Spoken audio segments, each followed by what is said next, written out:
এখন এই সুশীল মারানিরা চুপ কেন জানেন? এইটার সাথে তো কোনো একটা হুজুর জড়িত নাই। এই মেয়েটিকে ধর্ষণ করে তাকে 2 ভাগ করে তারপরে তাকে গাছের সাথে ঝুলিয়ে এসিড দিয়ে জ্বালিয়ে দিয়েছে। এরকম একটা কাজ করার পরেও দেখেন আমাদের দেশের মিডিয়াগুলো, এই দালালের বাচ্চাগুলো দেখেন একদম চুপচাপ, কোনো একটা কথা নাই, তাদের কাছ থেকে ভালো একটা আমরা নিউজ পাচ্ছি না। দেখেন এই ঘটনাটা হচ্ছে একভাবে, তারা প্রচার করে যাচ্ছে আরেকভাবে। দেখবেন দিন শেষে না এটার বিচারও আমরা পাবো না। কারণ দেখেন যেইখানে একটা মাদ্রাসার হুজুর অন্যায় করে, তারা যেইভাবে প্রতিবাদ করে, যেইভাবে তারা রাস্তায় নামে রে ভাই বলার বাহিরে, এইখানে এরকম কাজ করার পরেও তাদের কাছ থেকে আমরা ভালো করে নিউজও পাই না, তারা এগুলো প্রচারও করে না। এই হলো আমাদের দেশের মিডিয়া, আর এই হলো আমাদের দেশের সুশীল মারানিরা। এই নাস্তিক, এই হায়াওয়ান্ডা তো চাই না এই দেশে মাদ্রাসা থাকুক। এরকম কাজ করার পরও তাদের মুখ থেকে কোনো আওয়াজ নাই।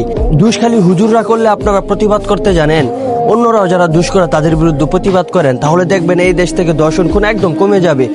যে দুষ করে সে দোষী, সেটা হুজুর হোক, সে যাই হোক।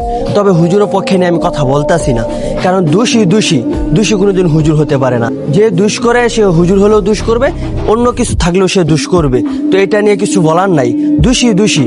এখন আপনারা চুপ কেন ভাই? আপনারা কেন প্রতিবাদ করেন না? এরকম একটা ঘটনা ঘটার পরও আপনাদের মুখ থেকে কথা বাইর হয় না। আল্লাহর কাছে কি আপনাদের দাঁড়াতে হবে না? আপনাদের মুখগুলো কেন বন্ধ জানতে চাই। আপনারা কেন প্রচার করেন না, কেন বিচার চান না? এরকম ঘটনা ঘটার পরেও যেহেতু আপনাদের মুখ বন্ধ, কালকে যদি আপনার সাথে এমন হয় তারপরে কি করবেন? তারপরে কি মুখ বন্ধ করে বসে থাকবেন? নিজের সাথে যখন হবে তখন ঠিকই বুঝবেন। এখন তো অন্য মানুষের সাথে হয়েছে, সেজন্য আপনাদের মুখ থেকে কথা বাইর হয় না। যখন নিজের সাথে হবে তখন দেখবেন ঠিকই কি মুখ থেকে বাইর হবে কথা, তখন কথা বাইর হলে লাভ নেই। তাই সময় আছে, এখনই কথা বলুন।